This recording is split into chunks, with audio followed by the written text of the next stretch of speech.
Arestado ang isang DILG Most Wanted person sa isinagawang operasyon ng Manila Police District Women and Children Concerned Section sa lungsod ng Maynila. Kinilala ang akusado sa alias ng Tomtom, 27 taong gulang at residente ng Manawag, Pangasinan. Ayon sa otoridad, isinagawang operasyon pasado alas 8 ng gabi noong Mayo 13, 2026 sa kahabaan ng Mel Lopez Boulevard sa Tondo, Maynila. Kaso na yan, galing sa Manawag yung warrant niya. Pero nakalist yan sa most wanted person ng DILG list, national level. Yung akusado na, gabi na noon, mga 7:20 p.m., tinawag niya yung bata. Pagkatapos niyang tawagin, hinila niya at saka niya ginahasa. Pagkatapos niyang gasahin, pinagpupukpok niya, pinagsusuntok niya at saka niya iniwan yung bata. Nadakip ang akusado sa bisa ng warrant of arrest para sa kasong rape na inisyu ng 1st Judicial Region Branch 16 noong September 15, 2022 at walang inirerekomendang piyansa. Ang arrested natin ay nakakulong ngayon dito sa jail facility ng Manila Police District at may kaso siyang rape sa Manawag. Nung nagpunta kami doon nung nakaraang linggo, maayos naman yung bata, ganun pa rin, pangiti-ngiti kapag kinakausap mo. Hindi natutulog ang hustisya.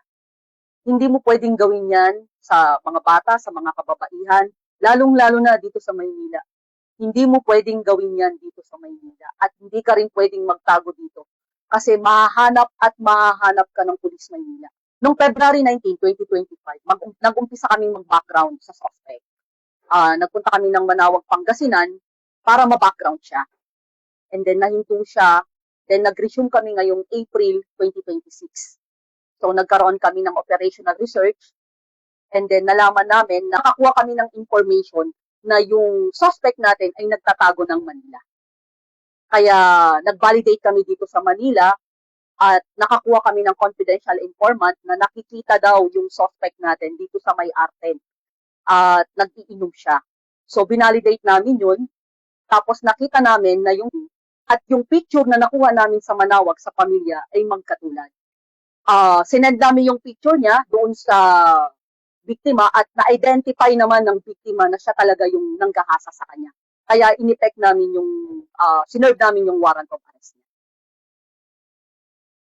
Naging matagumpay ang operasyon sa tulong at koordinasyon ng MPD sa mga tauhan ng Manawag Police Station at Pangasinan Police Provincial Office.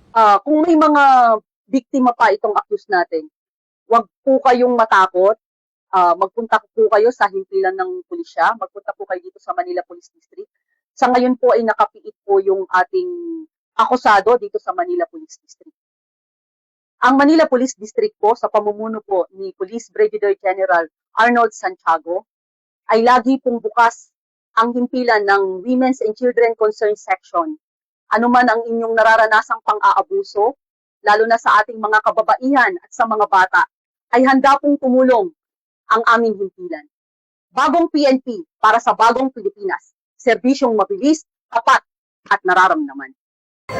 Mula dito sa himpilang pampulisya ng Maynila, kami ay nakahandang magbigay ng ibayong serbisyo para sa Manilenyo.